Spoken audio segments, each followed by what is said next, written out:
नमस्कार दोस्तों और जय हिंद दोस्तों। इसके पहले के वीडियो में हमने अ अक्षर से शुरू होने वाले मुहावरे का अर्थ और वाक्य प्रयोग करना सीखा था। आइए क्लास को आगे बढ़ाते हैं और भी मुहावरे का प्रयोग करना सीखते हैं।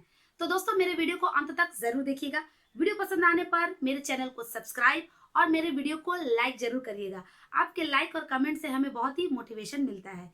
तो आइए अपनी क्लास शुरू करते हैं। अ अक्षर से शुरू होने वाले मुहावरे। नंबर 15, अंधा बनना।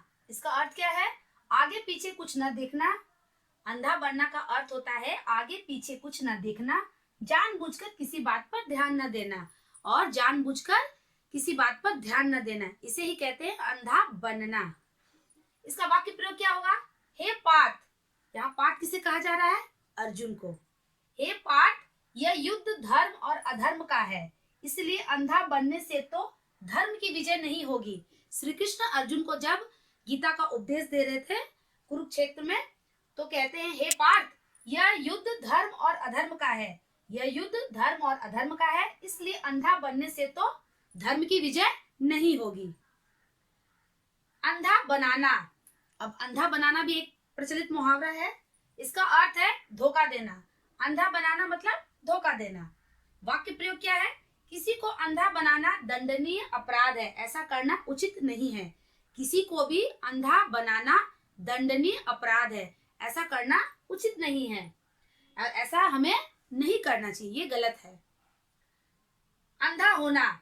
इसका अर्थ क्या है? विवेक भ्रष्ट होना। अंधा होना मतलब हमारा जितना भी विवेक या बुद्धि है वो सब क्या हो गया? भ्रष्ट हो गया है। इसका वाक्य प्रयोग क्या है? सब कुछ समझाने के बाद भी अंधा होना कहाँ की विशेषता है? सब कुछ समझाने के बाद भी अंधा होना कहाँ की विशेषता है? मतलब अंधा होने से काम नहीं चलेगा। अंधा होने से हमारा विवेक भ्रष्ट हो जाएगा, खराब हो जाएगा। इसे ही कहते हैं अंधा होना मतलब विवेक भ्रष्ट होना। इसके बाद क्या है? अंधे की लकड़ी। ये तो आप लोगों ने क्लास में भी सुना होगा या स्कूल में पढ़ा होगा आप लोगों ने कि अंधे की लकड़ी कौन थे? श्रवण कुमार। अंधे की लकड़ी का अर्थ होता है एकमात्र सहारा। जिसका भी एकमात्र सहारा रहता है उसे हम लोग अंधे की लकड़ी कहते हैं। ये भी प्रचलित मुहावरा है। वाक्य प्रयोग क्या है? आप भी कीजिए।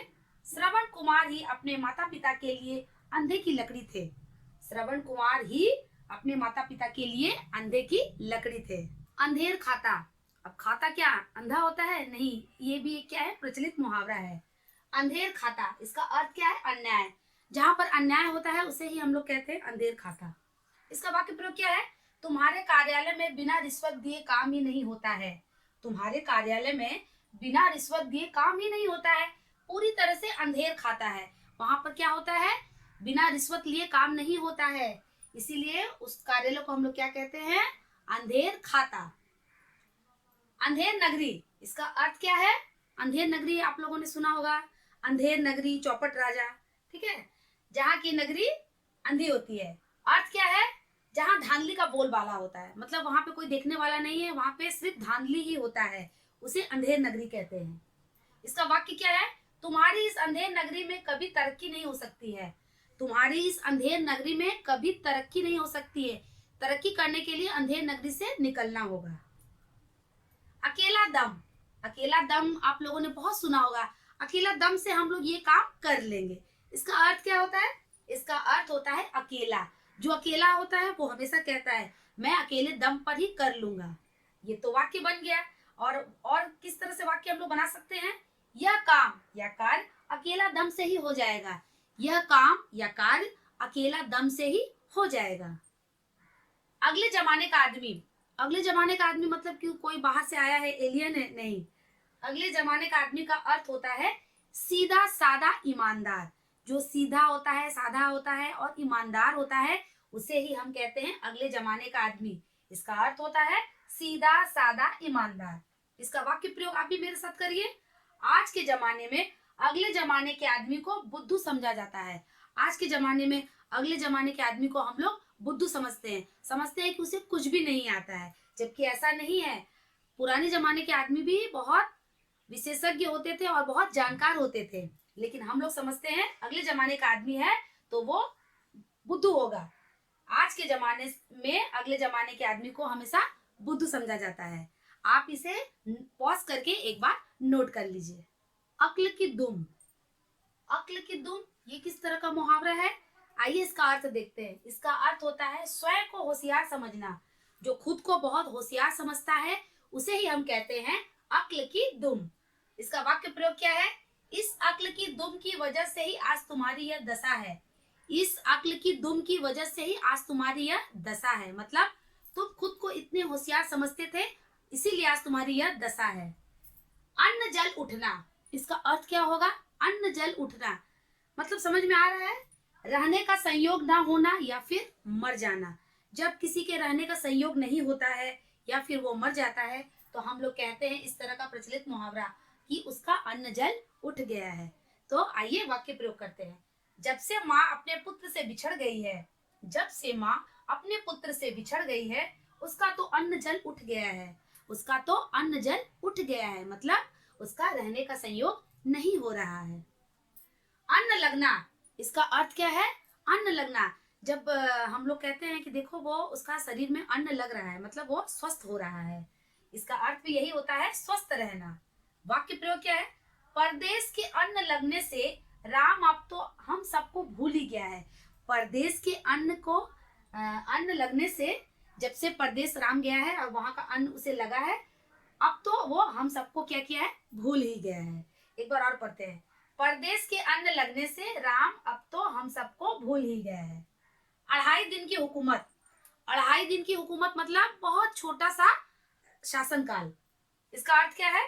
कुछ दिनों की शानो शौकत, जिसका कुछ दिनों का शानो शौकत होता है या फिर कुछ दिनों का जिसका शासन करना होता है, उसे ही हम कहते हैं अढ़ाई दिन की हुकूमत। इसका वाक्य प्रयोग करके हम लोग और अच्छी तरह से समझते हैं। कंस ने तो अढ़ाई दिन की हुकूमत में ही मथुरा में अत्याचार कर दिया था। कंस ने क्या किया था? उसे अढ़ाई दिन की हुकूमत में ही क्या किया था? वो मथुरा में अत्याचार करना शुरू कर दिया था। अपना किया पाना, अपना किया पाना मतलब जो काम हमने किया है उसका फल भोगना। अपना किया पाना का अर्थ होता है कर्म का फल भोगना। कर्म का फल भोगना को ही हम लोग कहते हैं अपना किया पाना। इसका वाक्य प्रयोग करके और भी अच्छी तरह से समझते हैं। विद्वान रावण ने अपना किया पा ही लिया था। विद्वान रावण ने अपना किया पा ही लिया था। जो भी किया था उसे उसका कर्म का फल भोगना पड़ा था। अपना सब मुंह लेकर रह जाना, अपना सब मुंह लेकर रह जाना मतलब अपना सब मुंह लेकर रह जाना, इसका अर्थ क्या बताता है हमें? शर्मिंदा होना। जब हम लोग शर्मिंदा होते हैं तो अपना सब मुंह लेकर हम रह जाते हैं। वाक्य प्रयोग क्या है इसका? रोहन अपना सब मुंह लेकर रह गया। रोहन क्या किया? अपना सब मुंह लेकर रह गया मतलब वो शर्मिंदा हो गया। अपनी खिचड़ी अलग पकाना, वैसे तो खिचड़ी सभी पकाते हैं लेकिन अपनी खिचड़ी अलग पकाना ये किस तरह का मुहावरा है? इसका अर्थ हमें समझाएगा स्वार्थी होना। जो स्वार्थी होता है वो हमेशा अपनी खिचड़ी अलग पकाता है। वाक्य प्रयोग क्या है? यदि सभी अपनी खिचड़ी अलग पकाने लगेंगे तो देश और समाज की उन्नति होने से रही। एक बार और पढ़ते हैं। यदि सभी अपनी खिचड़ी अलग पकाने लगेंगे तो देश और समाज की उन्नति होने से रही। मतलब हमें अपनी खिचड़ी अलग नहीं पकानी चाहिए, हमें स्वार्थी नहीं होना चाहिए।